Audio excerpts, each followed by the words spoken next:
আসলে এর ভিতরেতে যাওয়ার সুযোগ নাই, ডাক্তারদের বাইরে বাকি কারো যাওয়ার সুযোগ নেই। আমরা চারতলায় গিয়েছি, খবর নিয়েছি। ইনশাল্লাহ ম্যাডাম আগের চেয়ে অনেক ভালো, সবাই বলছে। আমাদের যে মেডিকেল টিম ওনারাই ভালো বলতে পারবে, আর বাইরে যারা টিম এসেছে ওনারাই ভালো বলতে পারবে পরীক্ষা নিরীক্ষা করে। আসলে বেগম খালেদা জিয়া আমাদের আবেগের জায়গা, সেই জন্য আমরা আসলে এলাকা থেকে এখানে ছুটে এসেছি বর্তমান পরিস্থিতিটা দেখার জন্য। যদিও বাংলাদেশ জাতীয়তাবাদী দলের সেন্ট্রাল থেকে বারবার সবাইকে অনুরোধ করছে না আসার জন্য, কিন্তু বেগম খালেদা জিয়া বাংলাদেশের মানুষের আবেগের জায়গা, সেই জন্য আবেগ থেকে আমাদের ছুটে আসা। মহান আল্লাহ পাক রব্বুল আলামিনের দরবারে আমরা দোয়া করি, সারা বাংলাদেশের এবং সারা বিশ্বের মানুষ দোয়া করতেছে যাতে দ্রুত উনি সুস্থ হয়ে আমাদের মাঝে ফিরে আসে।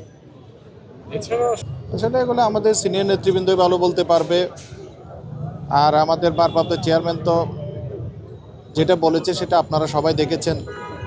বর্তমান বাংলাদেশে আসা শুধু ওনার একক ডিসিশনের উপরে নির্ভর করে না। সুতরাং সারা বাংলাদেশের মানুষের চাহিদা যাতে দ্রুত সময়ের মধ্যে আমাদের নেতা আমাদের মাঝে ফিরে আসে। বাংলাদেশের এই কঠিন পরিস্থিতিতে, যখনই কঠিন পরিস্থিতি সৃষ্টি হয়েছে তখনই জিয়া পরিবার মানুষের পাশে এসে দাঁড়িয়েছে।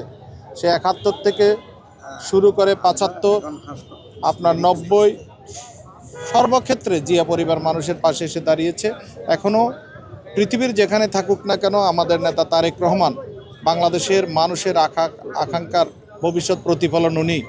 ওনার নেতৃত্বে আগামী বাংলাদেশের ভবিষ্যৎ নির্ভর করছে। তো সুতরাং উনি হুট করে তো যে কোনো সিদ্ধান্ত নিয়ে চলে আসতে পারেন। আচ্ছা, আমরা নির্বাচনী প্রচার করোনা ম্যাডাম যেদিন থেকে অসুস্থ ওই দিন থেকে আমরা অত্যন্ত সংক্ষিপ্ত করে ফেলেছি। আমাদের বেশিরভাগই প্রচারণা হচ্ছে এখন খতমে কোরআন, মিলাদ মাহফিল, দুস্থদের মাঝে খাবার বিতরণ, এগুলোই আমরা করতেছি মূলত। বাকি কর্মসূচি মূলত আমরা অনেকটা স্থগিত রেখেছি। শুধু ম্যাডামের জন্য আমরা বিভিন্ন মসজিদে বিভিন্ন জায়গায় দোয়া মাহফিল করতেছি, কোরআন খতম করতেছি।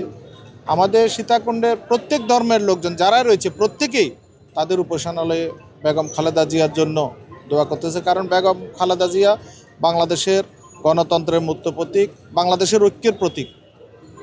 সুতরাং সকল ধর্ম বর্ণ নির্বিশেষে সকল মানুষই ওনার জন্য দোয়া করতেছে।